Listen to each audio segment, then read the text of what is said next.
जल्दी ले हो गई स्टार्ट। हाँ बेटा बताओ कहाँ तक करा दिया, कहाँ तक करा दिया तो बताओ। मध्यकालीन भारत स्टार्ट किया था क्यों?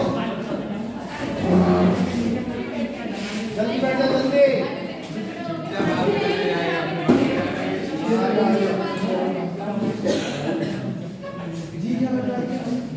मध्यकालीन भारत स्टार्ट किया था क्यों?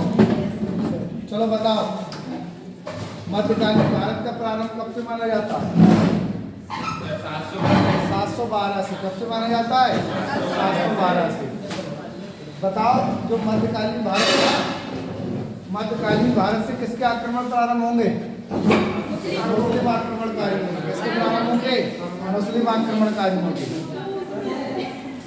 मुस्लिम आक्रमणकारियों के क्रम में भारत पे पहला आक्रमण कौन करेगा? अरब करेंगे। कौन करेंगे? अरब करेंगे। दूसरा और तीसरा अफगान शासक करेंगे। कौन करेंगे? अफगान शासक। अरबों में भारत पर पहला आक्रमण किसने किया? अरबों पे मोहम्मद बिन कासिम ने। किस पर किया था? सिंध पर। किस पर किया था? सिंध पर किया था। ठीक है। उसके बाद तुर्कों में पहला आक्रमण कौन करेगा? सुबुक्तगीन। कौन करेगा? सुबुक्तगीन ही तो करेगा। उसके बाद हमने किसका पढ़ा था? महमूद गजनवी के बारे में पढ़ा था। क्यों? महमूद गजनवी जो था, महमूद गजनवी ने भारत पर पहला आक्रमण कब किया? बताओ, भारत पर पहला आक्रमण महमूद गजनवी का कब हुआ? महमूद गजनवी की बात कर रहा हूँ मैं। तो 986 में तो इसका सुबुक्तगीन ने किया, 1000 ईस्वी में किया था। कब किया था? 1000 ईस्वी में। ठीक है। 1000 ईस्वी में पहला आक्रमण था पेशावर के विरुद्ध। बताया था नहीं बताया? तो याद क्यों नहीं किया? दूसरा आक्रमण बताओ। 1001 में किस पे था? जयपाल के विरुद्ध था। और जयपाल को पराजित कर दिया। क्यों? जयपाल ने आत्महत्या कर ली थी। क्यों? बताया नहीं बताया? दूसरी बार हारा था तभी कर ली। हाँ, दूसरी बार इसी ने तो हराया था महमूद गजनवी। चलो अच्छा, अगले देखो कौन सा आक्रमण हो गया था? 5वां। और हिंद मुल्तान के विरुद्ध था। क्यों? सुखपाल के विरुद्ध। 1007 में सुखपाल ने पराजित होकर इस्लाम धर्म को स्वीकार कर लिया था। क्यों? सुखपाल को कौन सी उपाधि दी थी? नौसा शाह की उपाधि दी थी। क्यों? चलो अगला हेडिंग डाल दो तुम। 5वां आक्रमण हो गया था। 6ठा आक्रमण डाल दो। 6ठा आक्रमण डाल दो। हेडिंग डाल दिया? क्या हुआ? हेडिंग डालो 6ठा आक्रमण। और देखो ध्यान दो गया इधर। 6ठा आक्रमण, 6ठा आक्रमण समझोगे अब। ठीक है। देखो जो महमूद गजनवी होगा, महमूद गजनवी का 6ठा आक्रमण होगा 1008 ईस्वी में। कब होगा? 1008 ईस्वी में। 1008 ईस्वी में होगा। अब बात आती है ये आक्रमण किसके विरुद्ध होगा?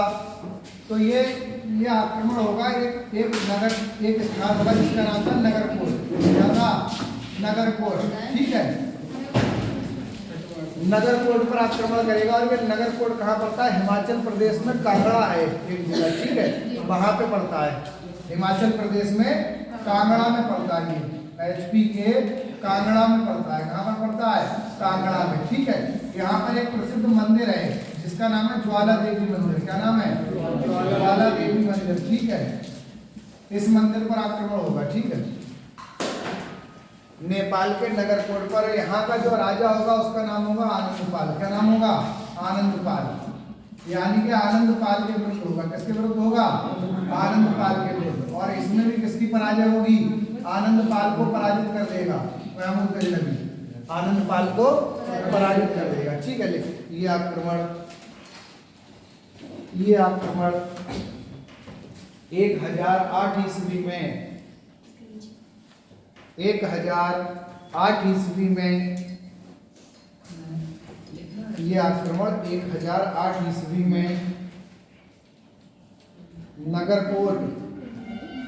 नगरकोट मेरे पड़ते ना हिमाचल प्रदेश। ये आक्रमण 1008 ईस्वी में नगरकोट ब्रेकन में करो हिमाचल प्रदेश। के शासक आनंदपाल के विरुद्ध था। आनंदपाल के विरुद्ध था। सर ये नगरकोट क्या होता है? नगरकोट एक स्थान है हिमाचल प्रदेश में, ठीक है, वहां पे था। नगरकोट हिमाचल प्रदेश के शासक आनंदपाल के विरुद्ध था। आनंदपाल के विरुद्ध था। इसमें आनंदपाल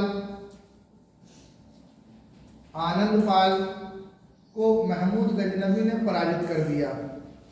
इसमें आनंदपाल को महमूद गजनबी ने पराजित कर दिया।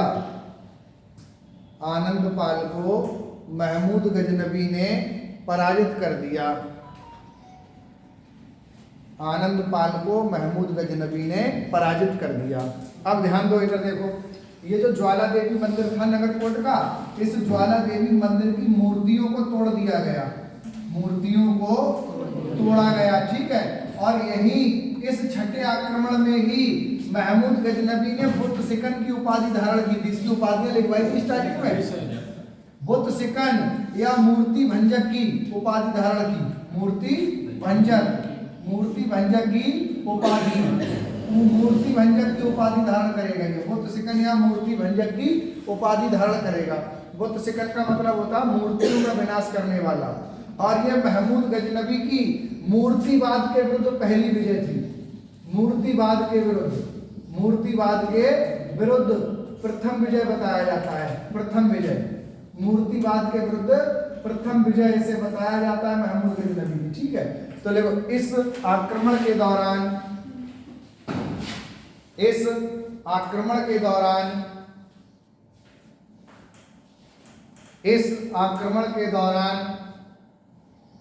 नगरकोट के ज्वालामुखी मंदिर की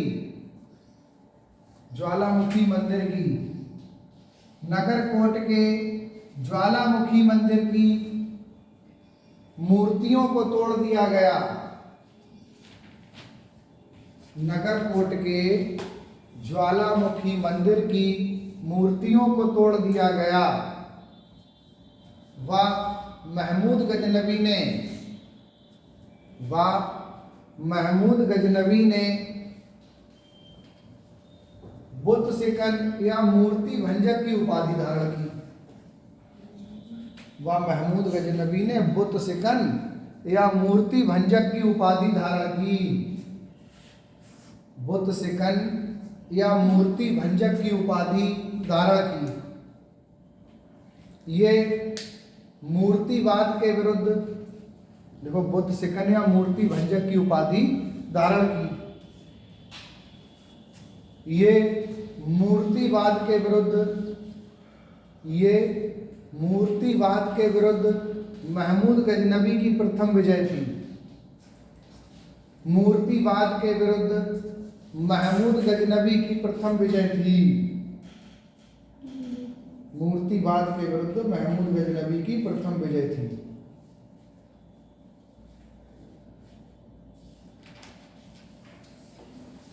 सर मूर्तिवाद क्या है?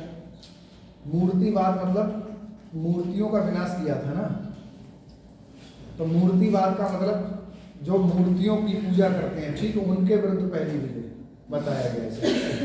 समझ आया? अब ध्यान दो, देखो, अब इसका जो अगला आक्रमण इंपॉर्टेंट है वो 12वां आक्रमण इंपॉर्टेंट है। डालो हेडिंग 12वां आक्रमण। 12वें आक्रमण के बारे में बताता हूँ। 12वां आक्रमण, देखो, जो 12वां आक्रमण होगा महमूद गजनबी का, इधर ध्यान दोगे अब सभी लोग। 12वां आक्रमण महमूद गजनबी का 1018-19 ईस्वी में होगा। 1018-19 ईस्वी में होगा। और ये मथुरा और कन्नौज के विरुद्ध होगा। किसके विरुद्ध होगा? मथुरा और कन्नौज के विरुद्ध होगा, ठीक है। यहाँ के जो शासक होंगे उनका नाम होगा विद्याधर। क्या होगा? विद्याधर।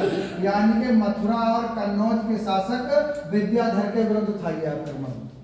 मथुरा और कन्नौज के शासक विद्याधर के विरुद्ध था ये आक्रमण महमूद गजनबी का, ठीक है। और इस आक्रमण के दौरान महमूद गजनबी ने क्या किया? मथुरा और कन्नौज के शासक विद्याधर को पराजित कर दिया।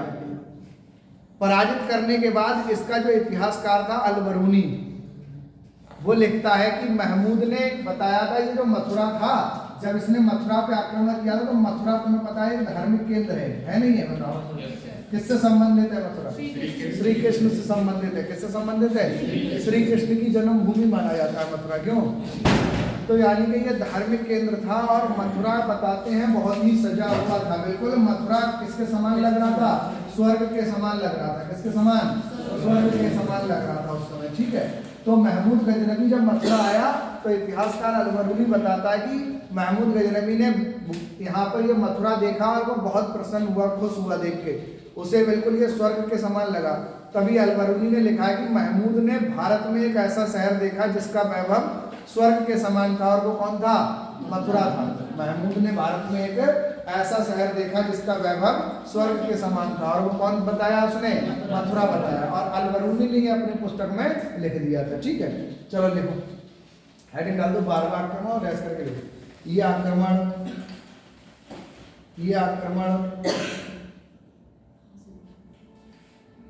1018-19 ईस्वी में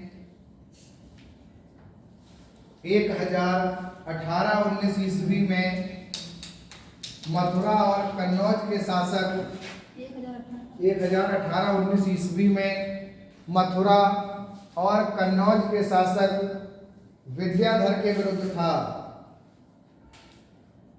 मथुरा और कन्नौज के शासक विद्याधर के विरुद्ध था। इसमें महमूद गजनबी की विजय हुई। मथुरा व कन्नौज के शासक विद्याधर के विरुद्ध था। इसमें महमूद गजनबी की विजय हुई। महमूद गजनबी की विजय हुई। इतिहासकार कुतुबी लिखता है, ऐसे करके लिखा जाएगा, तो ध्यान दो, इतिहासकार कुतुबी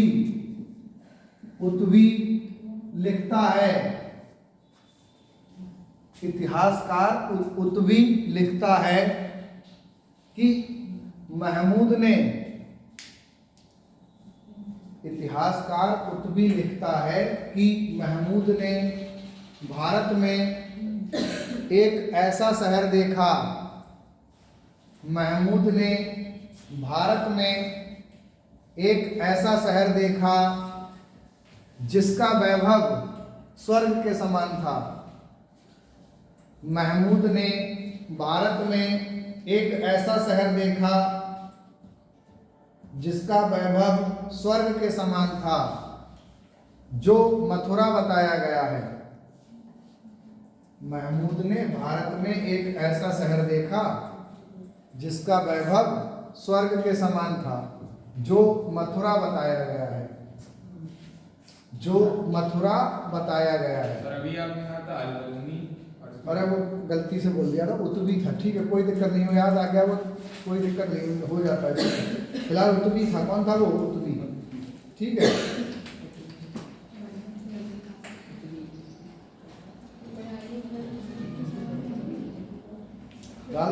अब देखो डालो अगला हेडिंग 16वां आक्रमण। महमूद गजनबी का 16वां आक्रमण पढ़ेंगे। ये मोस्ट इंपॉर्टेंट है, इस पे इंपॉर्टेंट लगा देना, ये कई बार पेपर में आ चुका है। ठीक है, मोस्ट इंपॉर्टेंट है ये। ठीक है,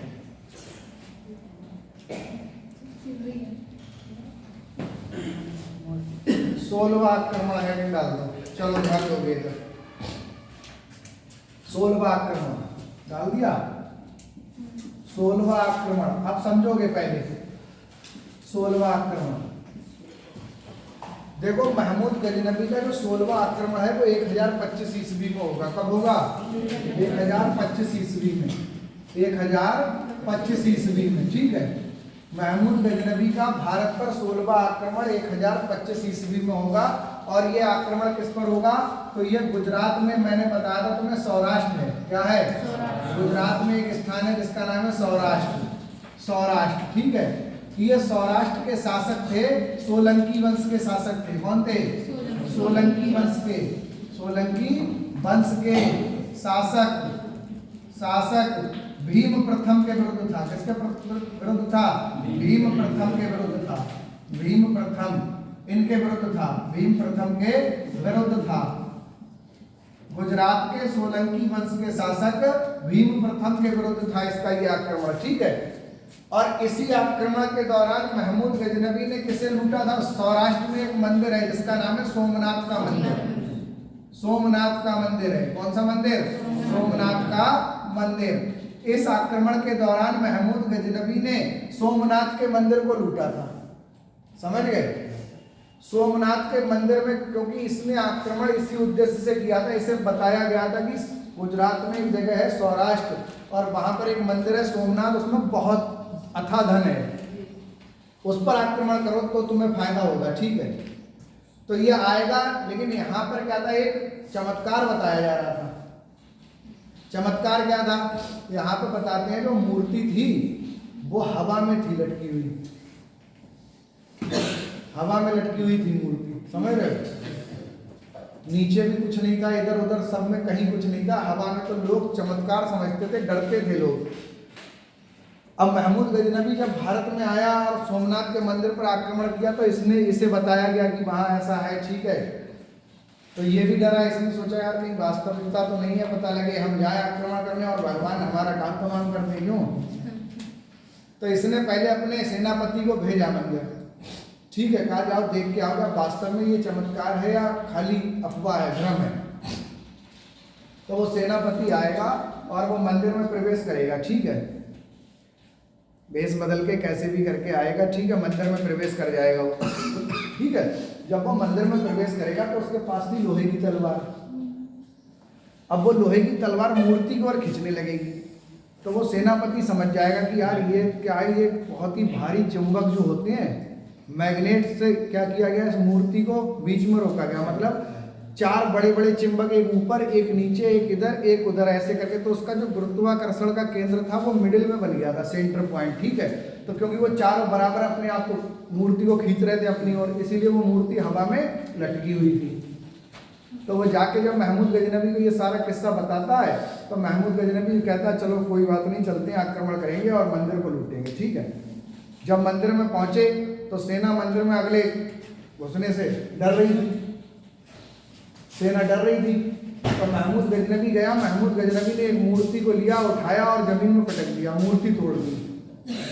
और उसने कहा अरे आओ यार कुछ नहीं होता है, देखो मैंने तोड़ दिया, कुछ हुआ मुझे?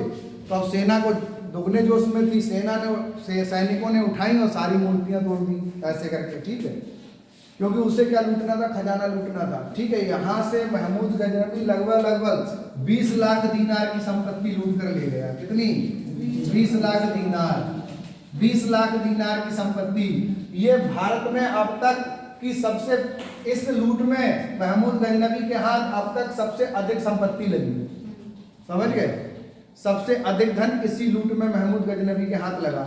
बताते हैं कि महमूद गजनवी ऊंटों पर ये चांदी नहीं लेके गया था, क्योंकि चांदी बहुत सस्ती धातु है भाई, बहुमूल्य रत्न लेके गया था, हीरे मोती सोना, समझ गए, ये सारी चीजें लेकर गया था और ऊंटों पर लाद कर ले गया था। बताते हैं कि रास्ते में वो सोना गिरते हुए गया था, मोती गिरते हुए गए थे, बीनने वाले अमीर हो गए थे रास्ते में, समझ गए, इतना धन लेके गया था।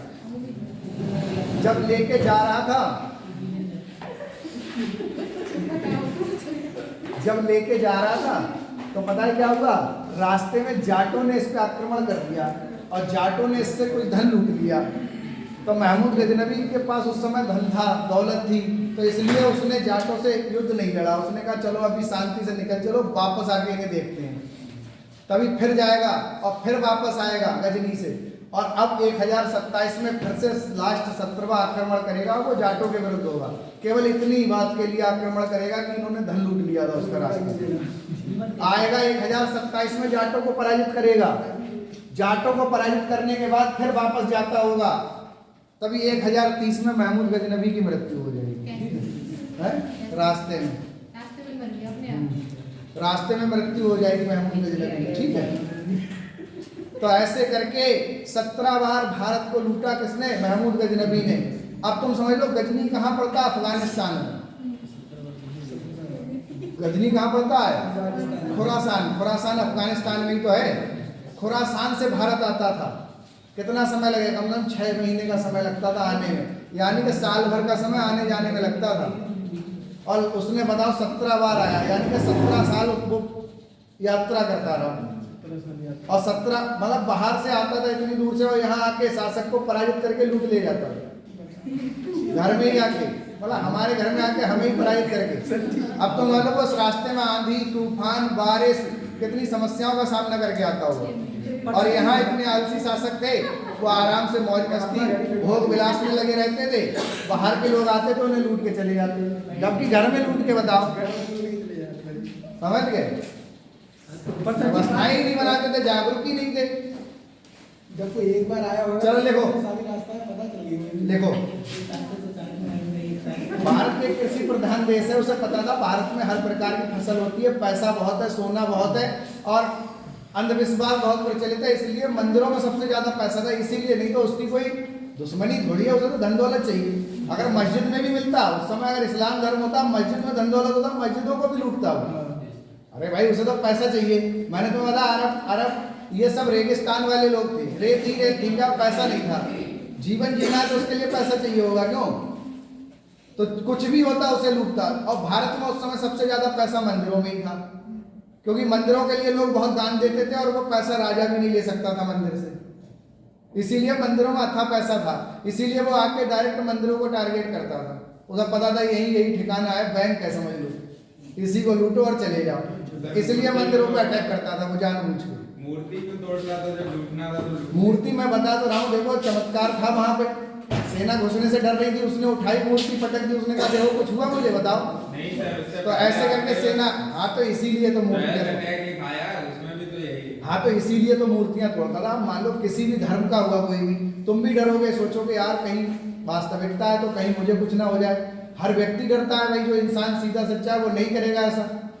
लेकिन उसे पैसा चाहिए था, पैसा ऐसे ही मिलेगा भाई जब तक वो मंदिर में सेना नहीं जाएगी। इसीलिए वो खुद मूर्तियां तोड़ता, देखो मुझे कुछ हुआ तो तुम खाली डर रहे, तुम्हें कुछ नहीं होगा, आओ सब ये ऐसे क्या है, झूठ है, अफवाह है सब। उसकी नजर में ये था, नहीं था, उत्साहित करने के लिए किया जाता था ये। और ऐसे करके धन दौलत लूट के चले जाते थे।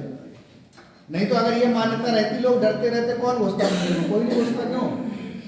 अब वो राजा था, उन शासक था वो, तो उसे पहले कदम बढ़ाना पड़ेगा, क्यों? तभी तो पीछे से आएगी सेना भाई। सेनापति ही तो युद्ध का आगाज करेगा, तभी तो सेना लड़ेगी, नहीं तो सेना तो खड़ी रहेगी। सभी इसकी सेना में तो सभी धर्म के लोग सम्मिलित होंगे सर, या खाली महमूद गजनबी इस्लाम धर्म को मानता था, ठीक है, तो उसके सिपाही जो थे वो सब अफगानिस्तान से लेके आता, वो सब मुस्लिम ही थे, समझ गए? चलो देखो ऐसा होता था। देखो उस समय ये आविष्कार नहीं हुए थे, तुम्हें बताया भाई, गोला बारूद ये हथियार सब अब चलने लगे हैं, ठीक है। उस समय ये जो मिडिल ईस्ट के लोग थे, ये तलवारबाजी और तीर चलाने में बहुत माहिर थे। तलवारबाजी और तीर चलाने में इनके सामने, एक के सामने 100 सैनिक भी कम पड़ जाएंगे, 100 को एक अकेला मार देगा, इतने काबिल थे ये तलवार चलाने में। तभी तो भाई ये वहां से आके उन्होंने भारत पर शासन किया इतने समय तक, क्योंकि उस समय ये आधुनिक हथियार थे नहीं। आधुनिक हथियार होंगे तो कितने भी तलवार चलाने में तुम माहिर हो, यहाँ सामने तुम भागते हुए आओगे, इधर से गोली पड़ेगी, क्यों? पहले ये धनुष बाण और तलवार भाले और ये चलाने में बहुत माहिर थे।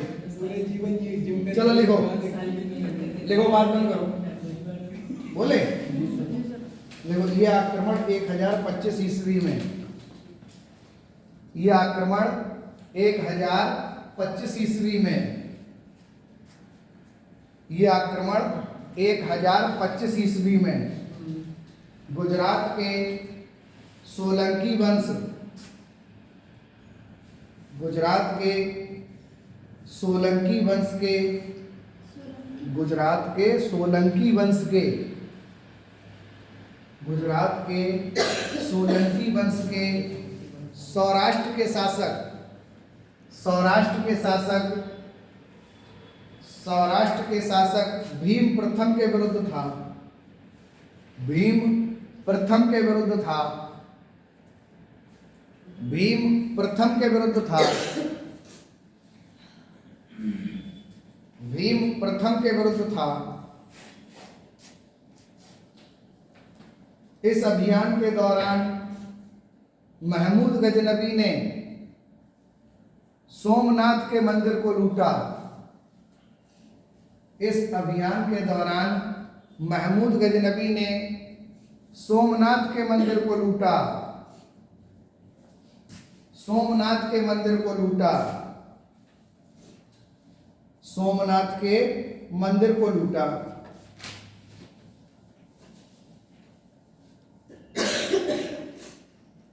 ये महमूद गजनबी का भारत पर सबसे प्रसिद्ध आक्रमण था। ये महमूद गजनबी का भारत पर सबसे प्रसिद्ध आक्रमण था। महमूद गजनबी का भारत पर सबसे प्रसिद्ध आक्रमण था। इसमें महमूद गजनबी के हाथ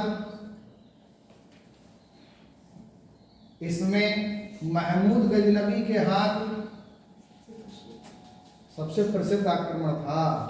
इसमें महमूद गजनबी के हाथ 20 लाख दीनार की संपत्ति लगी। महमूद गजनबी के हाथ 20 लाख दीनार की संपत्ति लगी। 20 लाख दीनार की संपत्ति लगी। 20 लाख दीनार की संपत्ति लगी। इधर सामने लिखा देखो, 20 लाख दीनार की संपत्ति लगी। देख लिया? दीनार एक मुद्रा है, ठीक है।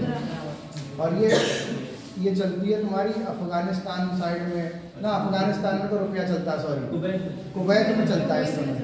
तो यानी कि उस समय मध्य एशिया में दीनार चलती थी मुद्रा, ठीक है। दीनार महंगी मुद्रा है। चलो कोई दिक्कत नहीं, लिखो। लिख लिया? ये लिख लिया? अब डालो अगला हेडिंग, 17वां आक्रमण। 17वां आक्रमण। 17वां आक्रमण। तो अभी मैंने तुम्हें बताया 17वां आक्रमण कब होगा इसका? 1027 में होगा। कब होगा? 1027 में। क्यों करेगा? सिंध और मुल्तान के जाटों के विरुद्ध। किसके विरुद्ध? सिंध व मुल्तान के जाटों के विरुद्ध होगा। मुल्तान के जाटों के विरुद्ध होगा। क्यों होगा बताओ? मैंने अभी बताया इन लोगों ने क्या किया था, जब ये सोमनाथ मंदिर को लूट के जा रहा था तो इसका कुछ संपत्ति लूट ली थी, धन लूट लिया था, जिस कारण ये फिर से वापस आया और इसने क्या किया, 1027 में सिंध और मुल्तान के जाटों को पराजित किया। जाटों को पराजित करके जब 1030 में ये वापस जा रहा था तो इसकी मृत्यु हो गई। इसकी मृत्यु हो गई, ठीक है। चलो देखो जल्दी बोले। देखो ये आक्रमण 1027 ईस्वी में, ये आक्रमण 1027 ईस्वी में, ये आक्रमण 1027 ईस्वी में सिंध व मुल्तान के जाटों के विरुद्ध था। सिंध व मुल्तान के जाटों के विरुद्ध था। सिंध व मुल्तान के जाटों के विरुद्ध था। जाटों के विरुद्ध था। इसमें महमूद ने जाटों को पराजित किया। सिंध व मुल्तान के जाटों के विरुद्ध था। इसमें महमूद ने जाटों को पराजित किया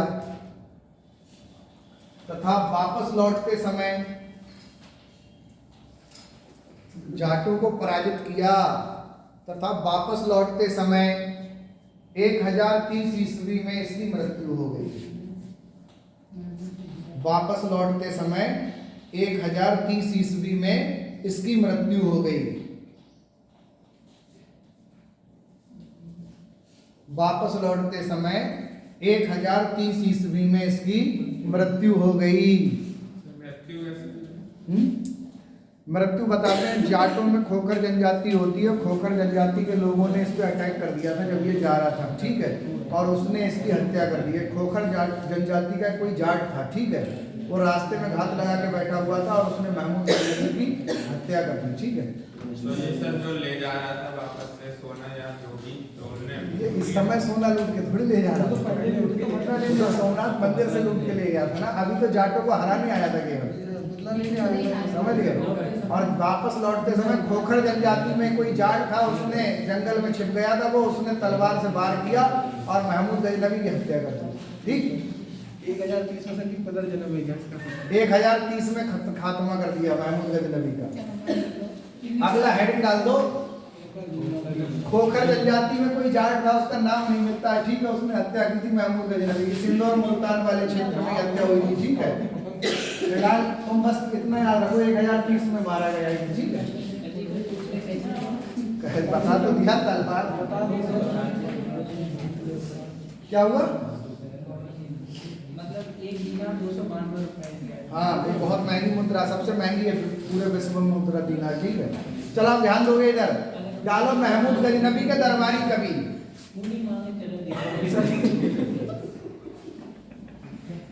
महमूद गजनवी के दरबारी कवि, दरबारी कवि, महमूद गजनवी के दरबारी कवि डाल दिया है बे। समझो, ध्यान दोगे इधर। तो मैंने एक नाम बताया था तुम्हें, उत्बी। ये सब पेपर में आते हैं इसलिए बता रहा हूँ, ध्यान दोगे इधर। मैंने एक नाम तुम्हें बताया था, उत्बी। डालो हेडिंग उत्बी, उत्बी हेडिंग डाल दो।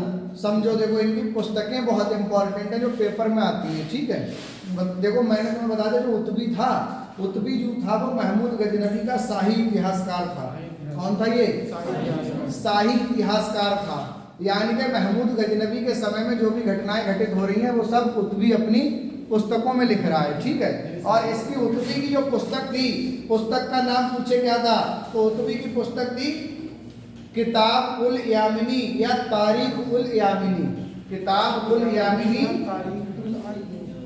किताब उल यामिनी, यामिनी या फिर तारीख उल यामिनी, तारीख उल यामिनी। ये बात बंद करो।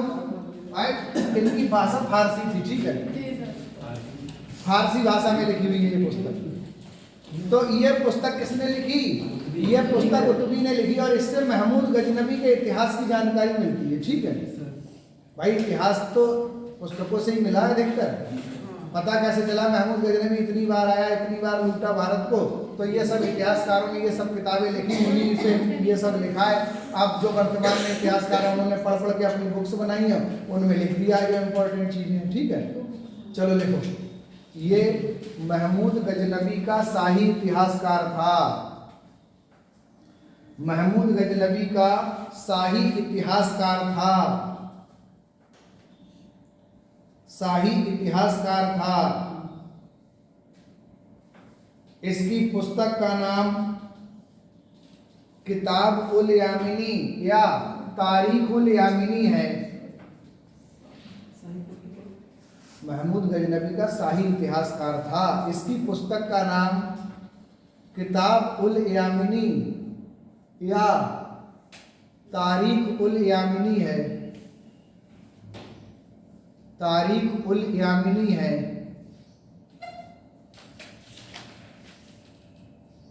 तारीख उल यामिनी है, लिख लिया। अगला हेडिंग डाल दो, अल बरूनी। मोस्ट इंपॉर्टेंट, बहुत बार पेपर में आ चुका है अल बरूनी। अल बरूनी किसके दरबार में था? तो महमूद गजनवी के। किसके दरबार में था? महमूद गजनवी के दरबार में। ठीक है, अल बरूनी। अब देखो अल बरूनी कौन था? तो अल बरूनी था ये महमूद गजनवी के साथ भारत आया था और इसने एक पुस्तक लिखी थी, तहकीक ए हिंद। तहकीक ए हिंद नामक पुस्तक लिखी थी। ठीक है, जिसे किताबुल हिंद के नाम से भी जाना जाता है। तहकीक ए हिंद, कौन सी पुस्तक? तहकीक ए हिंद, हिंद या किताब उल हिंद, किताब उल हिंद। अब इसका मतलब क्या है तहकीक ए हिंद का? तहकीक जानते हो क्या होता है? तहकीकात करना, सुना नहीं सुना? तहकीक का मतलब होता है खोज करना, जांच करना किसी चीज की। यही तो होता है। तो तहकीक हिंद का मतलब हुआ भारत की खोज। क्या हुआ? भारत की खोज। समझ गए? ये हुआ तहकीक हिंद का मतलब। तो अगर पेपर में आ जाए कि महमूद गजनबी के साथ कौन सा इतिहासकार भारत आया था, तो अलबरूनी आया था। कौन आया था? अलबरूनी। और अलबरूनी ने कौन सी पुस्तक लिखी? तहकीक हिंद या किताबुल हिंद, जिसका शाब्दिक अर्थ है भारत की खोज। शाब्दिक अर्थ क्या है? भारत की खोज। ठीक है, देखो हेडिंग डाल दो अलबरूनी और डैश करके लिखो, ये महमूद गजनबी के साथ भारत आया था। ये महमूद गजनबी के साथ भारत आया था। इसने किताब उल हिंद या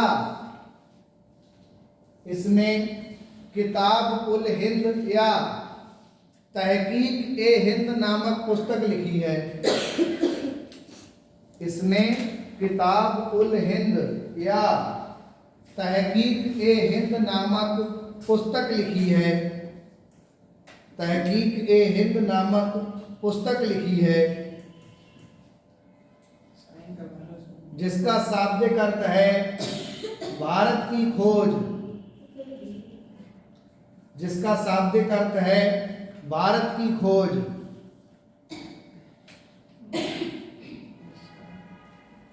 शाब्दिक अर्थ है भारत की खोज। एक और इतिहासकार बता रहा हूं, देखो फिरदौसी हेडिंग डाल दो। फिरदौसी मोस्ट इंपॉर्टेंट है। अलबरूनी और फिरदौसी मोस्ट इंपॉर्टेंट है। ठीक है, अगला हेडिंग डालो फिरदौसी। फिरदौसी देखो कौन था, इधर ध्यान दो। फिरदौसी जो था वो महमूद गजनबी का राजकवि था। कौन था ये? राजकवि था। महमूद गजनबी का राजकवि था। और इसने एक पुस्तक लिखी है मोस्ट इंपॉर्टेंट, बहुत बार पेपर में आई है, तुम्हें भी पता होगा, ये हिंदी में भी आती है इसकी पुस्तक, शाहनामा। कौन सी? शाहनामा। सुना नाम? नहीं सुना? नहीं सुना? पहली बार सुन रहे हो? ये पुस्तक बहुत बार पेपर में आई है। ठीक है, फिरदौसी है इसका रचनाकार। कौन है? तो देखो ये महमूद गजनबी का राजकवि था। ये महमूद गजनबी का राजकवि था। राजकवि था। इसने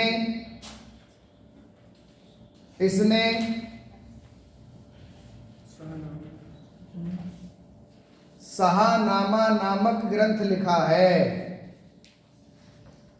शाहनामा नामक ग्रंथ लिखा है। शाहनामा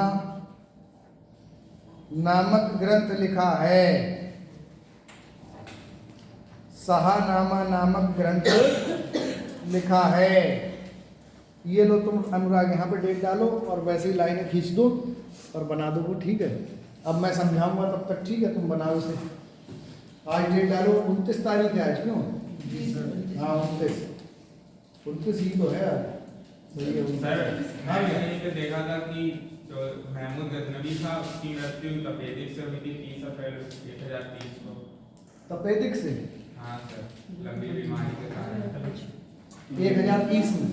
30 अप्रैल 1030 को तपेदिक के कारण। चलो मैं देख लूंगा, कोई दिक्कत नहीं। ठीक है, कई किताबों में अलग अलग लिखा हुआ है ना। शायद ये सही है क्योंकि मैंने कहीं वेबसाइट वगैरह। हाँ तो सही हो सकता है। तो ठीक है, मैं कोई दिक्कत नहीं, कल तुम्हें क्लियर करके बता दूंगा। ठीक है, बिल्कुल। देखो मैं जो भी पढ़ाता हूँ तो उसे एक बार देखता जरूर हूँ, कहीं उसमें कुछ गड़बड़ तो नहीं हो गया है। समझ गए?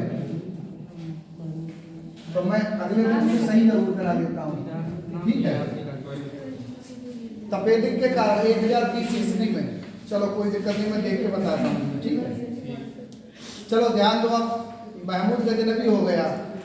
महमूद गजनबी के बाद देखो अगला जो हम शासक पढ़ेंगे, अगला शासक होगा मोहम्मद गौरी। कौन होगा? मोहम्मद गौरी के बारे में पढ़ेंगे। डालो अगला चैप्टर मोहम्मद गौरी।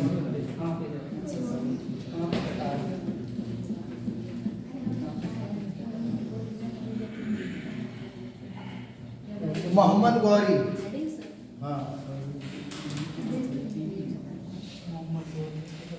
हाँ हाँ तुम सही कह रहे हो, पता है ये गौरी की हत्या की थी खोखर जनजाति ने, ठीक है, जाटों ने, और वो गड़बड़ हो गया, ठीक है, वो सही है, वो तपेदिक से ही मरा था। अब याद आ गया, वो गौरी जैसे ही लिखा मैंने, याद आ गया मुझे। इसमें यार कंफ्यूजन हो जाता है, कोई शासक है, जैसे मान लो अब ये एक जैसे ही लगते हैं सब मुझे, तो नाम इनके, ठीक है, तो वहीं पे थोड़ा सा कंफ्यूजन हो जाता है। गौरी की हत्या की थी खोखर जनजाति ने, ठीक है, सिंध और मुल्तान में, क्योंकि गौरी माँ एशिया के अभियान पे जा रहा था, ये बिल्कुल सही है।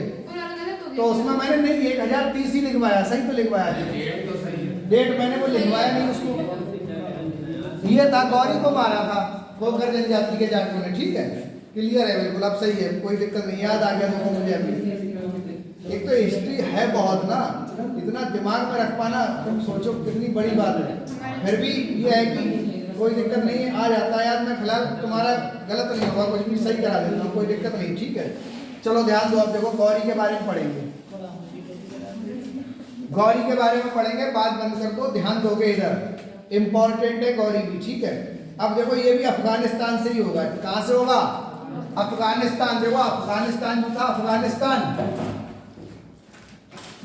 अफगानिस्तान में एक स्थान है गजनी, क्या स्थान है? गजनी। अफगानिस्तान में क्या है? गजनी है। अब देखो गजनी में एक व्यक्ति होगा जिसका नाम मिलता है गयासुद्दीन मोहम्मद बिन साम। क्या नाम मिलता है? गयासुद्दीन मोहम्मद बिन साम। ध्यान दो इधर, एक व्यक्ति मिलता है जिसका नाम है गयासुद्दीन मोहम्मद बिन साम। मोहम्मद बिन साम ये व्यक्ति था, गयासुद्दीन मोहम्मद बिन साम, ठीक है। इसने 1163 ईस्वी में, 1163 ईस्वी में गजनी में गौर वंश की स्थापना की थी। कौन से वंश की? गौर वंश का संस्थापक इसे माना जाता है। अगर पूछे गौर वंश का संस्थापक कौन था तो गयासुद्दीन मोहम्मद बिन साम। गयासुद्दीन मोहम्मद बिन साम। इसने कब स्थापना की गौर वंश की? तो 1163 में। कहां पर की? गजनी में। और गजनी कहां स्थित है? अफगानिस्तान में। समझ आ रहा है? अब देखो इसी का एक भाई था, इसी का एक भाई था जिसके बारे में हम कल बात कर रहे थे, ठीक है, लास्ट क्लास में हम बात कर रहे थे, गलती से मैं यहाँ पे तुम्हें बता गया था उसके बारे में। तो इसका ही भाई था मोइजुद्दीन शहाबुद्दीन मोहम्मद बिन साम। इसका भाई था, इसके भाई का नाम क्या था? इसके भाई का नाम था मोइजुद्दीन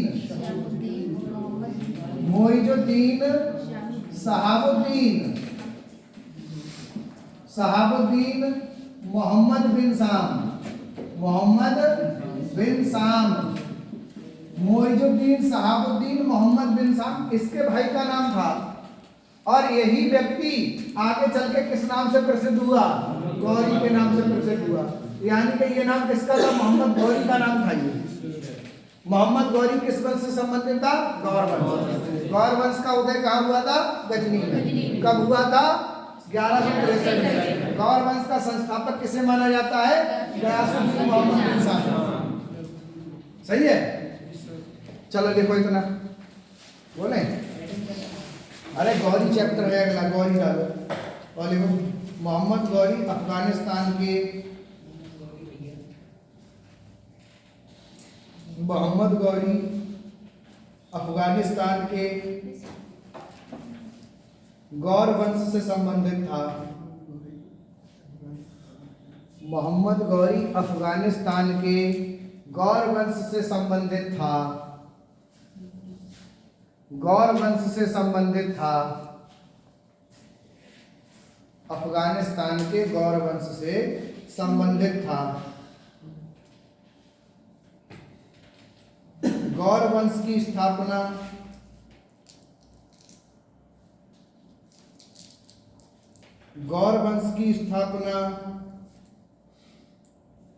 अफगानिस्तान में, अफगानिस्तान के गजनी में। गौर वंश की स्थापना अफगानिस्तान के गजनी में,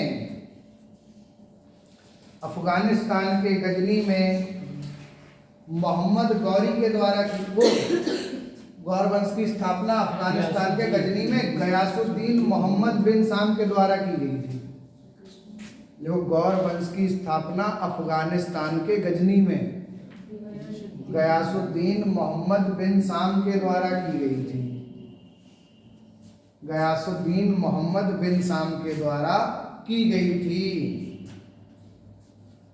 गयासुद्दीन मोहम्मद बिन साम के द्वारा की गई थी। इसके भाई का नाम मोइजुद्दीन सहाबुद्दीन मोहम्मद बिन साम था।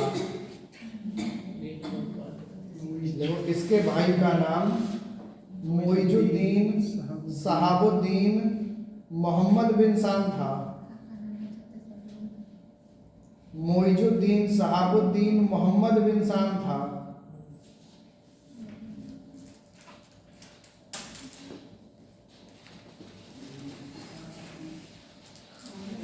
मोइजुद्दीन सहाबुद्दीन मोहम्मद बिन साम था, जो आगे चलकर गौरी के नाम से प्रसिद्ध हुआ। जो आगे चलकर गौरी के नाम से प्रसिद्ध हुआ। गौरी के नाम से प्रसिद्ध हुआ।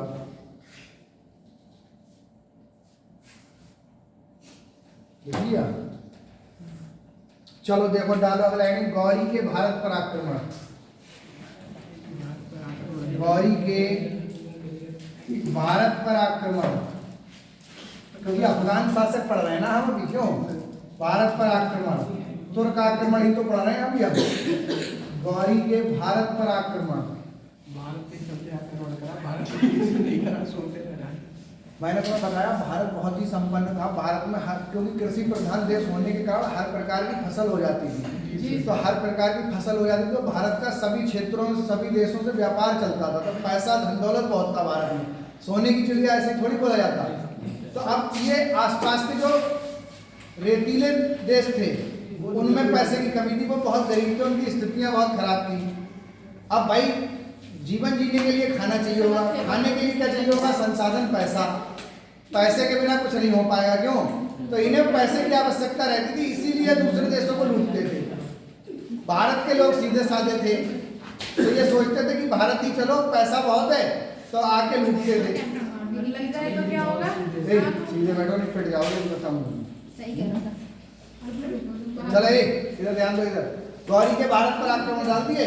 अब देखो, ध्यान दोगे, गौरी ने अपना, अगर पूछे भारत पर पहला आक्रमण कब किया, तो गौरी ने भारत पर पहला आक्रमण किया था 1175 में। कब किया था?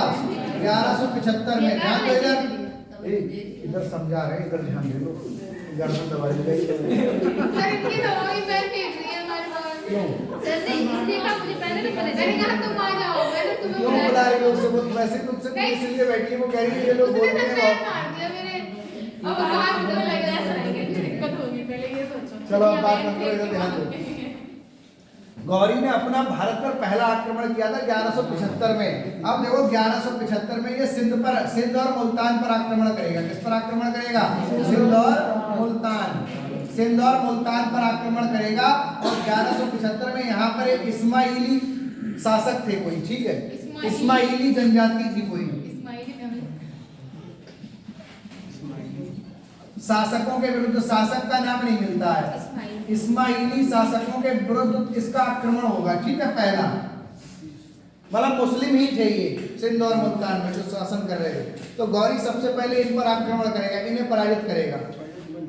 अब दूसरा आक्रमण भी इसका भारत पर होगा, वो 1176 में होगा। कब होगा? 1176 में। ये भी इसका जो शासक, इसका जो आक्रमण होगा मुल्तान पर ही होगा, ठीक है, मुल्तान पर होगा। और यहाँ पर जो शासक होंगे, ये इनका उल्लेख मिलता है, उन्हें करामाती शासकों के नाम से जाना जाता है। मतलब एक स्पेशली शासक का नाम नहीं मिलता है, उनकी जनजातियों के नाम मिलते हैं, ठीक है। तो 1176 में दूसरा आक्रमण होगा। और ये कब? ये भी मुल्तान पर होगा। किस पर होगा? मुल्तान पर। और यहाँ पर ये करामाती शासकों के विरुद्ध होगा।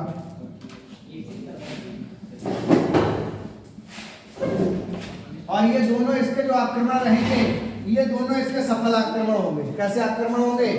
सफल आक्रमण होंगे, यानी कि इनमें ये जीत जाएगा और धन दौलत लूट के ले जाएगा यहाँ से, ठीक है। चलो देखो, बोले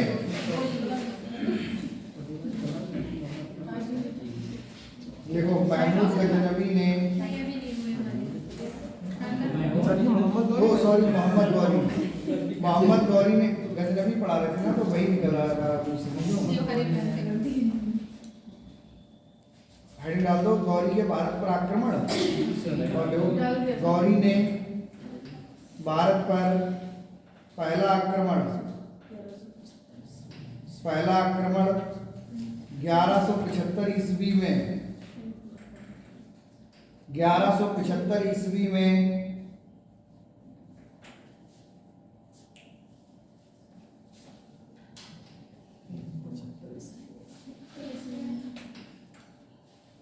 1175 ईस्वी में सिंध व मुल्तान के इस्माइली शासकों के विरुद्ध किया था। सिंध व मुल्तान के इस्माइली शासकों के विरुद्ध किया था। इस्माइली शासकों के विरुद्ध किया था। सामने लिखा हुआ है, देख लेना। इस्माइली शासकों के विरुद्ध किया था।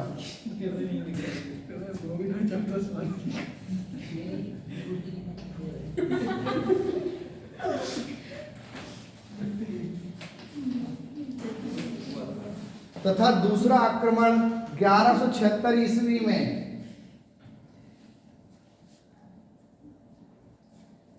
तथा दूसरा आक्रमण 1176 ईस्वी में करामाती शासकों के विरुद्ध किया था।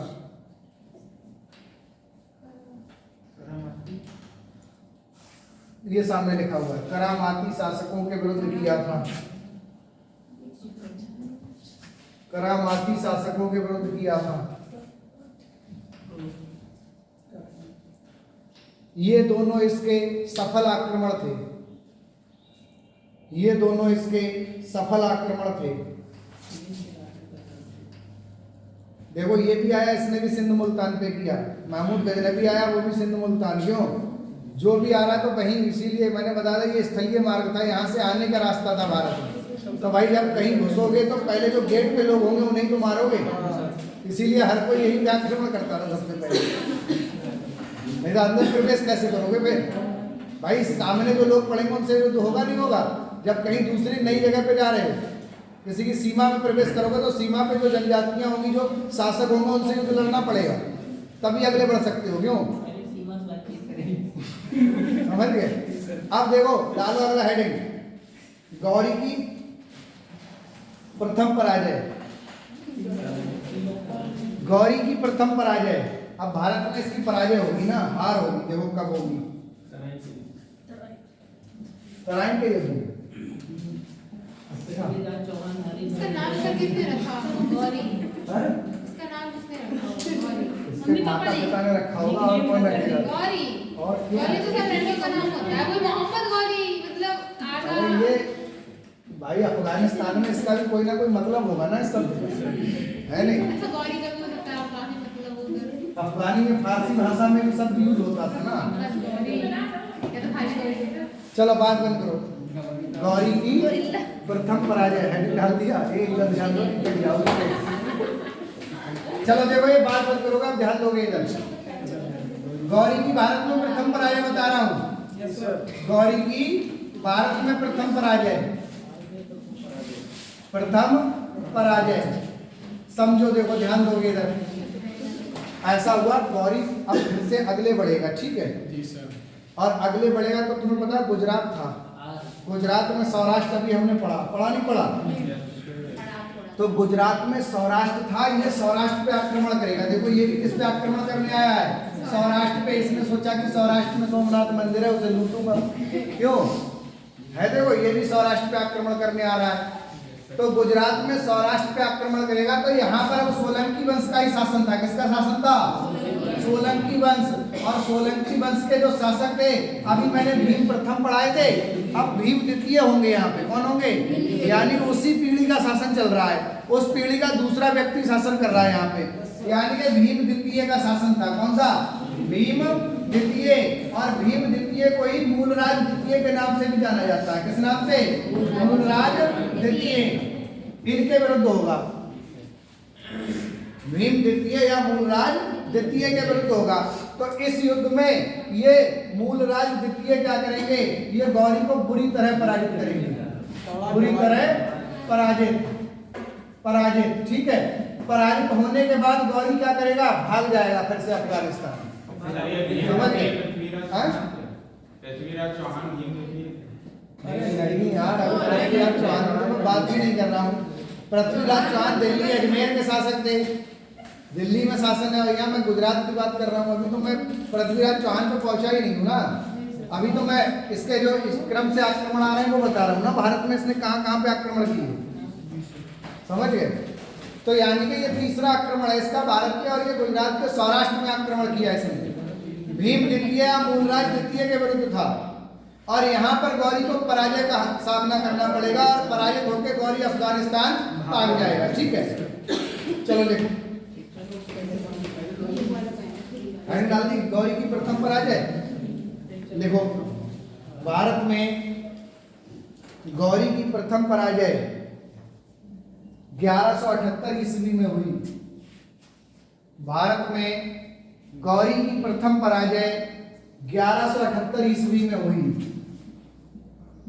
1178 ईस्वी में हुई। ये अभियान गुजरात के सौराष्ट्र में, ये अभियान गुजरात के सौराष्ट्र में सोलंकी वंश के शासक, गुजरात के सौराष्ट्र में सोलंकी वंश के शासक भीम द्वितीय या मूलराज द्वितीय के विरुद्ध था। गुजरात के सौराष्ट्र के सोलंकी वंश के शासक भीम द्वितीय या मूलराज द्वितीय के विरुद्ध था, मूलराज द्वितीय के विरुद्ध था। भीम द्वितीय या मूलराज द्वितीय के विरुद्ध था। इसमें मूलराज द्वितीय ने गौरी को बुरी तरह पराजित किया और वह अफगानिस्तान चला गया। इसमें मूलराज द्वितीय ने गौरी को बुरी तरह पराजित किया और वह अफगानिस्तान चला गया, अफगानिस्तान चला गया, अफगानिस्तान चला गया, अफगानिस्तान चला गया, अफगानिस्तान चला गया। ठीक,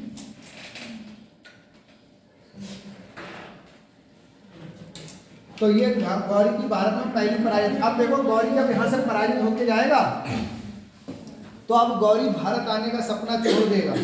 गौरी अब भारत आने की कोशिश नहीं करेगा, लेकिन होगा क्या, अब 1191 ईस्वी में एक युद्ध होगा फिर से, तराइन का प्रथम युद्ध। चलो अगला हेडिंग, 1100 तराइन का प्रथम युद्ध, तराइन का प्रथम युद्ध, तराइन का प्रथम युद्ध। अब गौरी क्या करेगा, वहां पर रुकेगा काफी दिन। देखो 1178 के बाद 1191 में वापस भारत आया, यानी कि वहां पे अपनी शक्तियां जुटाएगा, धन दौलत जुटाएगा, फिर से सेना तैयार करेगा, फिर से 1191 में आएगा। समझ गए, 1191 में आएगा और तराइन का प्रथम युद्ध लड़ेगा। कौन सा युद्ध लड़ेगा, तराइन का प्रथम युद्ध, प्रथम युद्ध। ठीक है, समझो, देखो ध्यान दोगे। ये जो तराइन का प्रथम युद्ध होगा, सबसे पहली बात तराइन का मैदान कहाँ स्थित है, तो तराइन का मैदान पानीपत हरियाणा में स्थित है। कहाँ पर स्थित है, पानीपत हरियाणा में स्थित है। हरियाणा, पानीपत एक जिला है, ठीक है, पानीपत हरियाणा में स्थित है नहीं है। तराइन का मैदान कहाँ स्थित है, हरियाणा में। अब देखो गौरी आएगा और ये युद्ध होगा, एक तरफ तो इसमें गौरी होगा, कौन होगा, गौरी, और दूसरी तरफ इसमें होंगे पृथ्वीराज, पृथ्वीराज चौहान, पृथ्वीराज चौहान। अच्छा, आपको ये बताएगा पृथ्वीराज चौहान का वास्तविक नाम क्या था। ये दिल्ली के शासक थे इस समय भारत में। अब गौरी सीधे दिल्ली पर अटैक करेगा, अजमेर पर अटैक करने आएगा। दिल्ली और अजमेर का शासन कर रहे थे कौन? पृथ्वीराज चौहान। बताओ, ये चौहान वंश के शासक थे। पहली बात तो समझो, किस वंश के शासक थे? चौहान वंश, या किताबों में मिलता है चहमान वंश, ये मिलता है नाम, ठीक है, किसी किसी किताब में, समझ गए? तो देखो चौहान या चहमान वंश मिलता है नाम, समझो, ध्यान दो। इनका वास्तविक नाम था पृथ्वीराज थर्ड। क्या नाम था? पृथ्वीराज थर्ड। पृथ्वीराज थर्ड यानी कि ये अपनी पीढ़ी के तीसरे व्यक्ति थे जो शासन कर रहे थे। क्यों? और इन्हें ही राय पिथौरा के नाम से भी जाना जाता है। किस नाम से? राय पिथौरा। राय पिथौरा में पिथौरा का शाब्दिक अर्थ है अन्न का देवता। किसका देवता? अन्न का देवता, अन्न का देवता, समझ गए? तो ये वास्तविक, ये इनके नाम याद रखना तुम। अब देखो इस युद्ध में गौरी ये जो पृथ्वीराज चौहान होंगे, पृथ्वीराज चौहान गौरी को बुरी तरह पराजित करेंगे। ये फिर से भाग जाएगा, अफगानिस्तान चला जाएगा। अब ये भारत आने का विचार त्याग देगा, कहेगा अब भारत नहीं जाऊंगा क्योंकि 2 शासकों से पराजित होके वापस आ गया, अब तीसरी कोशिश नहीं करूंगा। अब ये शांत बैठ जाएगा, समझ गए? जब देखो शांत बैठेगा, समझो, तभी अब यहीं पे बीच में घटना घटित होगी। क्या घटना घटित होगी? कन्नौज का नाम सुना होगा तुमने, सुना नहीं सुना? कन्नौज या बिलग्राम, इत्र नगरी कन्नौज को बोला जाता है, यूपी में तो है कन्नौज। अब देखो यहाँ कन्नौज के एक राजा थे जिनका नाम था जयचंद। क्या नाम था? जयचंद। बात बंद कर दो, इधर ध्यान दे दो। कन्नौज के राजा थे जयचंद। जयचंद और पृथ्वीराज चौहान की बहुत गहरी मित्रता थी। ये दोनों दोस्त थे, समझ गए? दोस्ती थी इनकी, बहुत गहरी मित्रता थी, आना जाना था एक दूसरे के यहाँ पे, समझ गए? तो जयचंद की एक बेटी थी। जयचंद गढ़वाल वंश का शासक था। किस वंश का था? गढ़वाल वंश का, गढ़वाल वंश का शासक था जयचंद, ठीक है? जयचंद की एक बेटी थी जिसका नाम था संयोगिता। सुना होगा ये नाम, इसका सीरियल भी आता है, मैं दिल्ली हूँ, देखा नहीं? देखा टीवी पे आता, पहले आता था, अब देखना आप यूट्यूब पे मिल जाएगा तुम्हें। उसमें इन्हीं की कहानी दी है, पृथ्वीराज चौहान और संयोगिता की, समझ गए? तो ये जो संयोगिता थी ये बहुत सुंदर थी, ठीक है? पृथ्वीराज चौहान को इससे प्रेम हो गया, समझ गए? पृथ्वीराज चौहान को प्रेम हो गया और पृथ्वीराज चौहान ने संयोगिता से प्रेम विवाह कर लिया। प्रेम विवाह करने के पश्चात क्या हुआ? इधर ध्यान दे लो, बताएं पेट जाओगे पेट। पृथ्वीराज चौहान ने संयोगिता से विवाह कर लिया। विवाह करने के पश्चात ये दोनों दोस्ती जो थी इनकी वो दुश्मनी में बदल गई। बिल्कुल यार, तुम खुद सोचो, एक दोस्त की बेटी भाई के बेटी के समान होगी ना? होगी नहीं होगी? है नहीं? तो मतलब दोस्त की बेटी से विवाह करना, वो भी तो पिता के समान होगा, उसके होगा, चाचा समझ लो या भाई समझ लो, मामा समझ लो, ऐसे कोई भी रिश्ता, क्योंकि दोस्त भाई होते हैं ना। तो पृथ्वीराज चौहान ने जैसे ही विवाह किया इससे, तो जयचंद और पृथ्वीराज चौहान के बीच हो गई दुश्मनी। जब दुश्मनी हुई तो जयचंद ने बदला लेने के लिए कि जयचंद, क्योंकि भाई उसकी बेटी जो होती है वो इज्जत होती घर की, तो जयचंद को लगा कि इसने मेरी इज्जत खराब कर दी, मुझे मुंह दिखाने लायक नहीं छोड़ा, एक मैं राजा हूं, उसके बाद इसने ऐसा काम किया। क्यों? जयचंद को क्रोध आ गया। जयचंद ने सीधे किसके पास पत्र लिखा? गौरी को। किसे पत्र लिखा? गौरी को। और गौरी को पत्र लिख के एक राजदूत को भेजा था, तुम जाओ ये पत्र गौरी को देना। गौरी के पास पत्र गया, गौरी ने उसे पढ़ा, तो जयचंद ने लिखा कि तुम आओ भारत और तुम आके पृथ्वीराज चौहान पे आक्रमण करो, मैं तुम्हारी सहायता करूंगा, मैं तुम्हें पैसा दूंगा, सेना दूंगा, पृथ्वीराज चौहान की जो कमजोरियां सब बताऊंगा। अब गौरी को भी, भाई गौरी भी तो पृथ्वीराज चौहान से पराजित हुआ था, तो इसकी भी तो दुश्मनी थी, इसे बुरी तरह भगाया था यहाँ से। तो इसने सोचा यार इससे अच्छा मौका क्या होगा, ये तो गोल्डन चांस है। इसने सेना ली और ये आ गया फिर से तराइन के मैदान में, समझ गए? और 1192 में फिर से तराइन का द्वितीय युद्ध हुआ। 1192 में तराइन का द्वितीय युद्ध हुआ। तराइन का द्वितीय युद्ध हुआ, द्वितीय युद्ध, समझ गए? तराइन का द्वितीय युद्ध हुआ और इस द्वितीय युद्ध में गौरी ने पृथ्वीराज चौहान को बुरी तरह पराजित किया। पराजित करने के पश्चात गौरी पृथ्वीराज चौहान को और चंद्रवरदाई दोनों को अपने साथ गजनी ले गया। और गजनी ले जाके इन दोनों की 1192 में हत्या कर दी। अब जयचंद को ये लगा था कि गौरी तो लुटेरा है, आएगा मारेगा लूटेगा चला जाएगा, गद्दी में हत्या लूंगा, समझ गए, यही तो उद्देश्य था। लेकिन गौरी का भारत पर आक्रमण का प्रमुख उद्देश्य अगर पूछे क्या था, प्रमुख उद्देश्य, तो गौरी के भारत पर आक्रमण का प्रमुख उद्देश्य था साम्राज्य की स्थापना करना। किसकी स्थापना करना? साम्राज्य स्थापित करना। गौरी भारत में साम्राज्य स्थापित करने के उद्देश्य से आया था, ना कि लूटने, समझ गए। पर देखो गजनबी का उद्देश्य था धन दौलत लूटना, लेकिन गौरी का भारत पर आक्रमण का प्रमुख उद्देश्य पूछे तो साम्राज्य स्थापित करना था, क्या था? तो अब ये यहाँ से जाने वाला नहीं है। गौरी दिल्ली पे रह के शासन करने लगा। ये बात जयचंद को बुरी लगी। जयचंद ने कहा यार तुम तो लूटने आए थे, लूटो, तुम यहाँ के थोड़ी हो, तुम तो विदेशी हो, तुम लूटो, तुम्हें जो धन दौलत चाहिए लेके जाओ यहाँ से। इतने पे गौरी को आ गया फिर से क्रोध, और गौरी ने क्या किया, फिर जयचंद को पराजित किया। अब 1194 में एक युद्ध और लड़ा गया, चंदावर का युद्ध। कौन सा युद्ध? चंदावर का युद्ध। ये चंदावर का मैदान पड़ता फिरोजाबाद, जो आगरा में के पास में है, फिरोजाबाद में स्थित है। चंदावर का युद्ध हुआ। ये होगा किस किस के बीच? गौरी और जयचंद के बीच। किसके बीच होगा? जयचंद के बीच। तो इसमें गौरी क्या करेगा? जयचंद को पराजित करेगा, कहेगा तुम अपने रिश्तेदारों के नहीं हुए तो मेरे कहां से हो जाओगे, इसलिए अब तुम्हारा नंबर है, समझ गए। अरे भाई जयचंद का रिश्तेदार ही तो हो गया था पृथ्वीराज चौहान। उसने कहा कि तुमने मुझसे अपने रिश्तेदारों को पराजित करवा दिया तो तुम मेरे कहां से हो जाओगे, इसलिए अब तुम्हारा नंबर है अगला। तो इसे चंदावर के युद्ध में पराजित करके कन्नौज छीन लेता है इससे। ऐसे करके गौरी साम्राज्य विस्तार कर देता है, समझ गए। 1192 ईस्वी में, कब? 1192, समझ गए। और लगभग 1206 ईस्वी में गौरी की हो जाती है मृत्यु। क्यों? गौरी की मृत्यु हो जाती है, ठीक है। और गौरी की खोखर जनजाति के द्वारा की जाती है। किसके द्वारा? खोखर जनजाति के जो जाट थे, देखो ध्यान दो इधर। गौरी भारत में जीता हुआ साम्राज्य जो था वो अपने गुलाम ऐबक को सौंप के मध्य एशिया के अभियान पे जाता। अब गौरी कहता कि अब मैं मध्य एशिया में अपना वर्चस्व बनाऊंगा, मध्य एशिया को जीतूंगा, यानी कि ईरान, इराक, अफगानिस्तान, इन सबको जीतूंगा। लेकिन इसी क्रम में वापस जाते हुए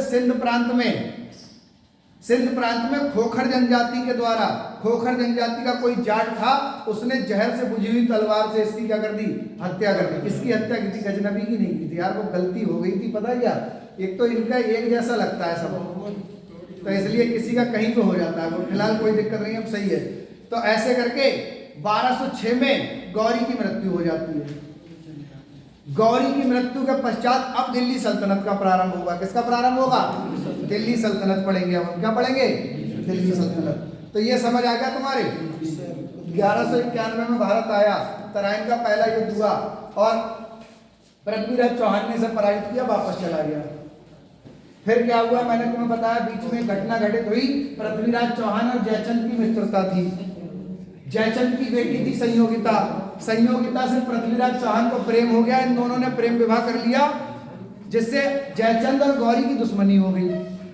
दुश्मनी हुई तो पृथ्वीराज चौहान की, जयचंद ने क्या किया? गौरी को बुलाया। किसे बुलाया?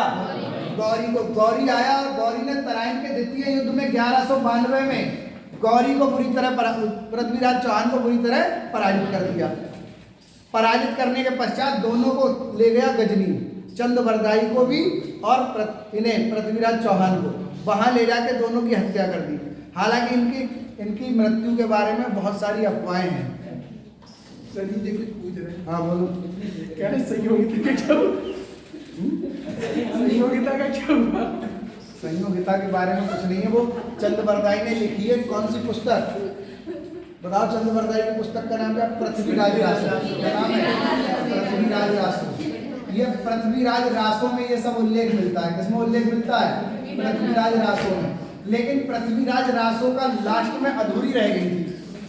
तो इसका एक बेटा था चंदबरदाई का, चंदबरदाई का पुत्र था, जिसका नाम मिलता है जलहड़। क्या मिलता है?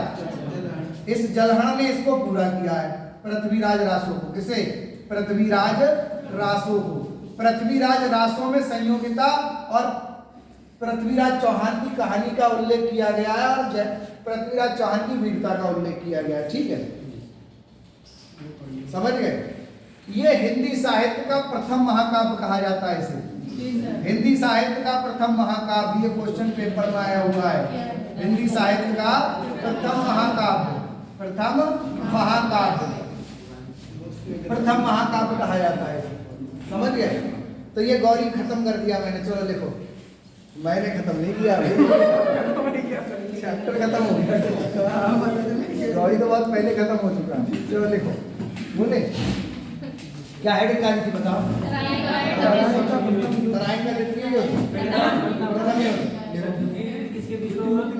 ये युद्ध भी गौरी और पृथ्वीराज चौहान के बीच। वो शादी होने के बाद, शादी होने के बाद हाँ। याद है। अब ये नहीं बोलेगी कभी नहीं करूँगा। अरे लिख लोगे, अगर पढ़ लोगे तो वैसे भी नहीं नहीं भूलोगे। सर, ये बात हम नहीं भूलेंगे अब, क्योंकि वो दोस्त था पे दामाद बन गया ना उसका। वो इतिहास में मेरी गड़बड़ हो गई। कभी तो देखो, इतिहास में जो जयचंद है, जयचंद को धोखेबाज लोगों में गिना जाता है। क्यों पता है? तुमने देखा गाँव वगैरह में कहते हैं यार तुम बहुत बड़े जयचंद हो,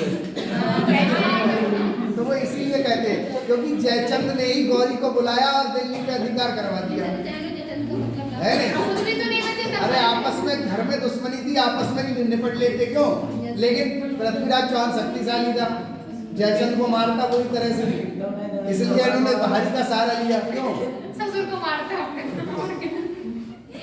तो ऐसे करके गौरी दिल्ली में आ गया और उसने साम्राज्य स्थापित कर दिया। तो जयचंद के कारण हुआ ना ये सब, जयचंद नहीं बुलाया था नहीं तो गौरी। संयोगिता के कारण हुआ, तो शादी क्यों की? तो लड़ाई तो उसके चक्कर में हुई, वो शादी नहीं करती उससे, तब लड़ाई नहीं होती। मतलब मेन पॉइंट तो संयोगिता है, उसने शादी नहीं की। सर अपनी पार्टी को ही तो दे दे। और क्या सर, संयोगिता चलो शादी देखो नहीं क्या करती। करवा ये युद्ध जल्दी देखो, ये युद्ध 1191 ईस्वी में, 1191 ईस्वी में ये युद्ध 1191 ईस्वी में गौरी और चौहान वंश के शासक पृथ्वीराज चौहान के मध्य लड़ा गया। गौरी और चौहान वंश के शासक पृथ्वीराज चौहान के मध्य लड़ा गया। पृथ्वीराज चौहान के मध्य लड़ा गया, चौहान के मध्य लड़ा गया। पृथ्वीराज चौहान का वास्तविक नाम पृथ्वीराज थर्ड था। पृथ्वीराज चौहान का वास्तविक नाम पृथ्वीराज थर्ड था, पृथ्वीराज थर्ड था। इन्हें राय पिथौरा के नाम से भी जाना जाता है, इन्हें राय पिथौरा के नाम से भी जाना जाता है, इन्हें राय पिथौरा के नाम से भी जाना जाता है, राय पिथौरा के नाम से भी जाना जाता है,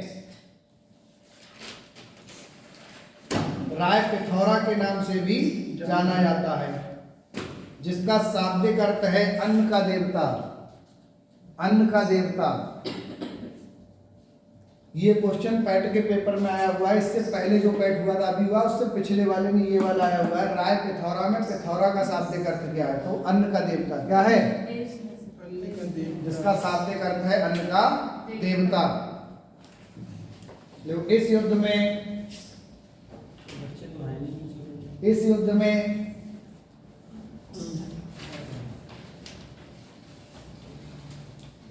पृथ्वीराज चौहान की विजय हुई और गौरी अफगानिस्तान चला गया। पृथ्वीराज चौहान की विजय हुई और गौरी अफगानिस्तान चला गया। देखो यार, इसे ले जाओ अनुराग को और इन दोनों को ले जाओ, ये दोनों लेके आएंगे। और गौरी अफगानिस्तान चला गया, गौरी अफगानिस्तान चला गया। चला गया। डालो हेडिंग तराइन का द्वितीय युद्ध।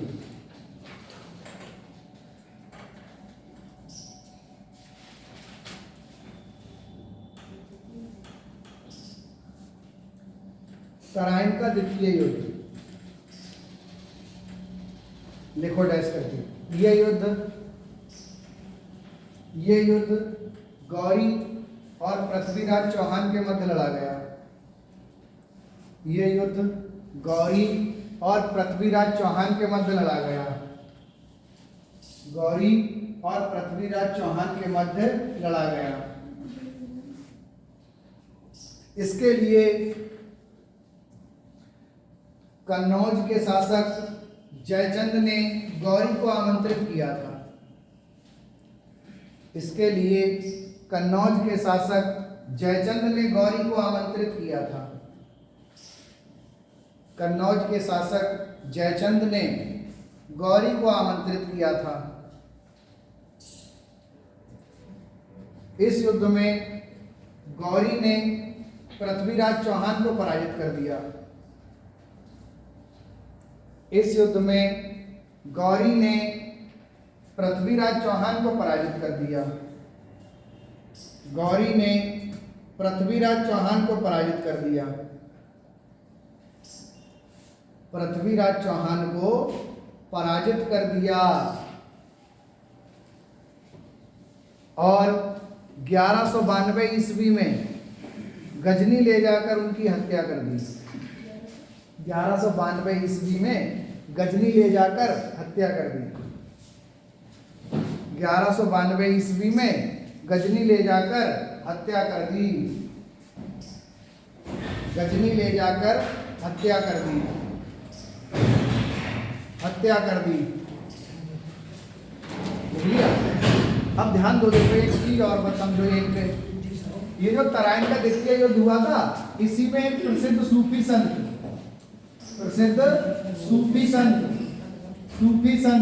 जिनका नाम था ख्वाजा मोइनुद्दीन चिश्ती। क्या नाम था? ख्वाजा मोइनुद्दीन चिश्ती। ख्वाजा मोइनुद्दीन चिश्ती ये भारत आए थे। ये कहाँ आए थे? भारत आए थे। भारत आए थे। ये प्रसिद्ध सूफी संत थे ख्वाजा मोइनुद्दीन चिश्ती, जो भारत आए थे। गौरी के साथ भारत आए थे ये, ठीक है। और इन्होंने भारत में आके चिश्ती संप्रदाय की स्थापना की। ये क्वेश्चन बहुत बार पेपर में आया है। चिश्ती संप्रदाय कौन सा संप्रदाय? मुस्लिम धर्म में चिश्ती संप्रदाय है, ठीक है। चिश्ती संप्रदाय के संस्थापक किसे माना जाता है? ख्वाजा मोइनुद्दीन चिश्ती को माना जाता है। और इनकी जो दरगाह है वो अजमेर में स्थित है। कहाँ पर स्थित है? अजमेर राजस्थान में स्थित है। कहाँ पर स्थित है? अजमेर राजस्थान में। राजस्थान में अजमेर राजस्थान में स्थित है इनकी दरगाह, ठीक है। ख्वाजा मोइनुद्दीन चिश्ती की दरगाह। और इस पे हर साल एक उर्स लगता है। उर्स सुना तुमने? नहीं सुना? किसने नहीं सुना? सुना है। और इस बार जो उर्स हुआ था 2000, अभी ये जो उर्स हुआ है अभी कल हुआ था एक। इससे पहले मेला लगता है। मेला, ठीक है। मेला समझ लो, बस इतना ही समझ जाओ। एक धार्मिक प्रोग्राम कार्यक्रम होता है वहां पर, ठीक है। जैसे मंदिरों पे तुमने देखा भंडारे वगैरह होते हैं, ऐसे ही यहाँ पे। तो अभी जो हुआ, इससे पहले जो हुआ था उस पर प्रधानमंत्री मोदी ने अपनी ओर से क्या भेजी थी? चादर भेजी थी। ये तुमने पढ़ा होगा, ठीक है। करंट अफेयर्स का ये क्वेश्चन था, ठीक है। 2024 में जो हुआ था उसमें पीएम मोदी ने चादर भेजी थी अपनी तरफ से, ठीक है। और लगभग 1 घंटे तक इस पे भाषण भी दिया था उन्होंने। टीवी पे दिखाया गया था, याद है मुझे। मैंने देखा था ना तो मुझे याद आ गया, तो मैंने तुम्हें बता दिया। तो ये भारत आए थे और इन्होंने चिश्ती संप्रदाय की स्थापना की थी भारत में। इनकी दरगाह कहाँ स्थित है? अजमेर राजस्थान में। अजमेर राजस्थान में, ठीक है। इस पे प्रत्येक वर्ष सालाना क्या होता है? उर्स लगता है, मेला लगता है, ठीक है। बहुत भारत का बहुत ही प्रसिद्ध मेला है वो। उसमें देश विदेशों से लोग आते हैं, इसलिए वो बहुत प्रसिद्ध है। चलो लिखो। इसी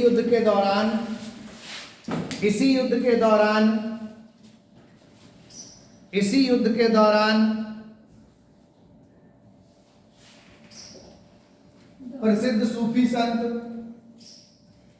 प्रसिद्ध सूफी संत ख्वाजा मोइनुद्दीन चिश्ती प्रसिद्ध सूफी संत वो सामने लिखेंगे, बोले नाम।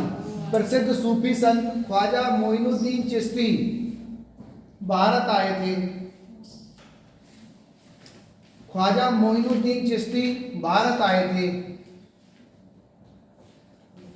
ख्वाजा मोइनुद्दीन चिश्ती भारत आए थे और इन्होंने भारत में चिश्ती संप्रदाय की स्थापना की थी। इन्होंने भारत में चिश्ती संप्रदाय की स्थापना की थी।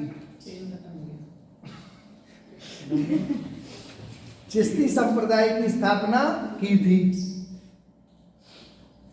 चिश्ती संप्रदाय की स्थापना की थी। इनकी दरगाह, दरगाह का मतलब जानते हो, मजार जैसे बोलते हैं मुस्लिम धर्म में। मजार नहीं सुना?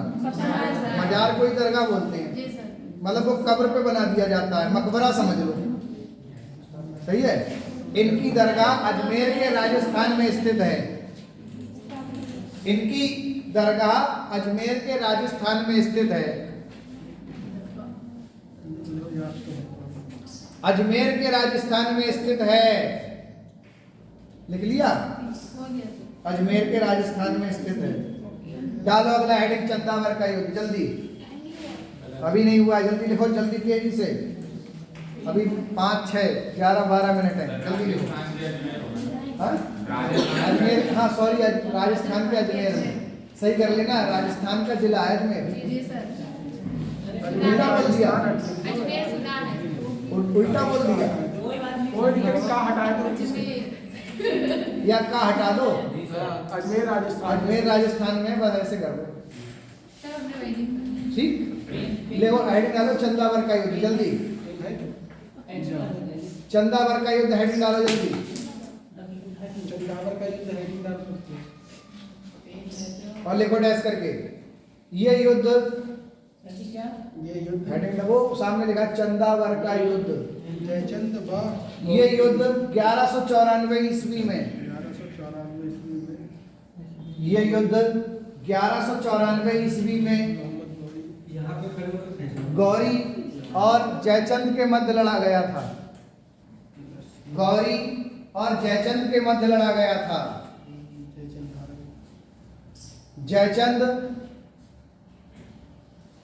जयचंद गढ़वाल वंश के कन्नौज के शासक थे।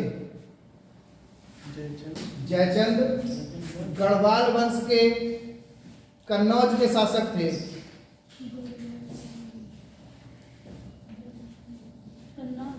जयचंद गढ़वाल वंश के कन्नौज के शासक थे। कन्नौज के शासक थे। कन्नौज के शासक थे, लिख लिया। इसमें गौरी की विजय हुई।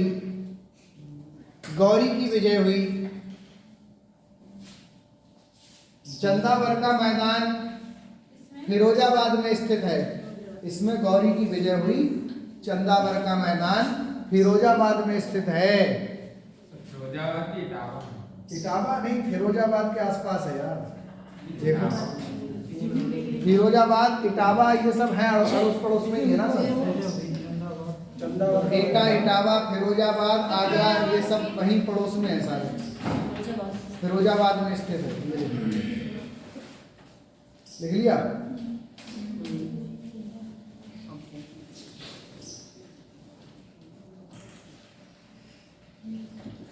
फिरोजाबाद में स्थित है, लिख लिया?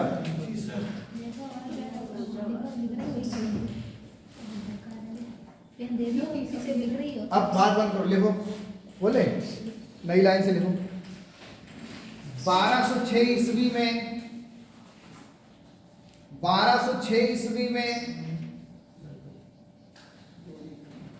गौरी भारत से मध्य एशिया के अभियान पर जा रहा था। भारत से मध्य एशिया के अभियान पर जा रहा था और भारत में जीता गया सारा साम्राज्य अपने गुलाम ऐबक को सौंप दिया था। अपने गुलाम ऐबक को सौंप दिया था। ऐसे देख लेना, ऐबक को सौंप दिया था। मध्य एशिया के अभियान पर जा रहा था और भारत में जीता हुआ साम्राज्य अपने गुलाम ऐबक को सौंप दिया था। सिंध प्रांत में खोखर जनजाति के द्वारा इसकी हत्या कर दी गई। सिंध प्रांत में खोखर जनजाति के द्वारा इसकी हत्या कर दी गई। खोखर जनजाति के द्वारा इसकी हत्या कर दी गई। खोखर जनजाति के द्वारा इसकी हत्या कर दी गई। नई लाइन से लिखना, गौरी के भारत पर आक्रमणों का प्रमुख उद्देश्य, नई लाइन से लिखो, गौरी के भारत पर आक्रमणों का प्रमुख उद्देश्य, आक्रमणों का प्रमुख उद्देश्य साम्राज्य स्थापित करना था। आक्रमणों का प्रमुख उद्देश्य साम्राज्य स्थापित करना था। साम्राज्य स्थापित करना था। साम्राज्य स्थापित करना था।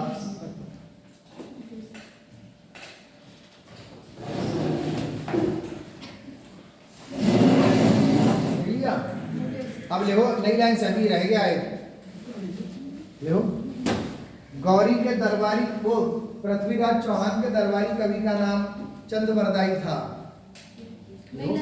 हाँ, नई लाइन से, पृथ्वीराज चौहान के दरबारी कवि का नाम चंद्रवरदाई था। पृथ्वीराज चौहान के दरबारी कवि का नाम चंद्रवरदाई था। चंद्रवरदाई था।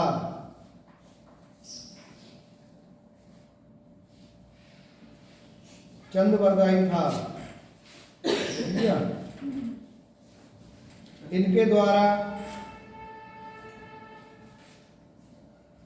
द्वारा पृथ्वीराज रासो नामक ग्रंथ की रचना की गई है। इनके द्वारा पृथ्वीराज रासो नामक ग्रंथ की रचना की गई है। पृथ्वीराज रासो नामक ग्रंथ की रचना की गई है, जो पिंगल भाषा, पिंगल भाषा, पिंगल यानी कि इसे ब्रज भाषा बोला जाता है, समझ लो। पिंगल भाषा ऐसे करके लिख दो, ब्रज भाषा में लिखा हुआ है। पिंगल भाषा या ब्रज भाषा में लिखा हुआ है। ये हिंदी साहित्य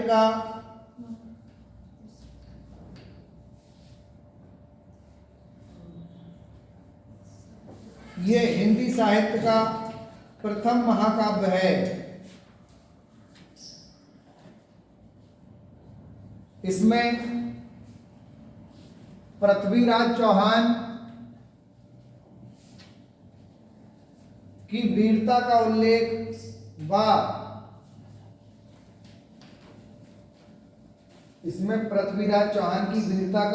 व उनके प्रेम प्रसंग का उल्लेख किया गया है। प्रेम प्रसंग का उल्लेख किया गया है।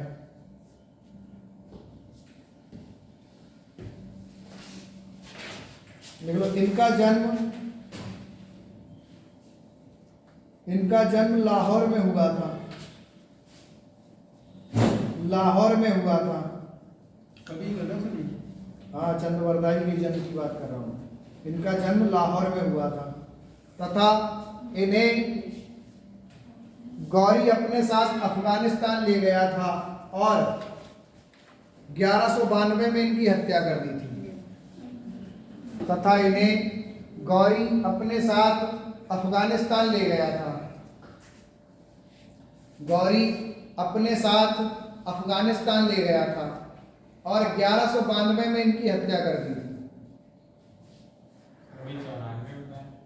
1192 में यार, 1192 में दोनों को एक साथ ले गया था, बताया नहीं था। 94 में तो चंदावर का युद्ध लड़ा गया था। लिख लिया? तो कल हमारा जो चैप्टर होगा दिल्ली सल्तनत होगा, ठीक है? साथ में लेना। दिल्ली सल्तनत होगा। टाइम होगा, देखो टाइम होगा। कल हमारा चैप्टर क्या होगा? दिल्ली सल्तनत।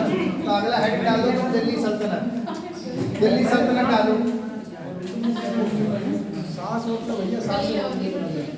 उन तो बाहर में जवाब में हद लग रही है। दिल्ली सल्तनत। और दिल्ली सल्तनत का समय कब से कब तक का होगा? 1206 से और 1500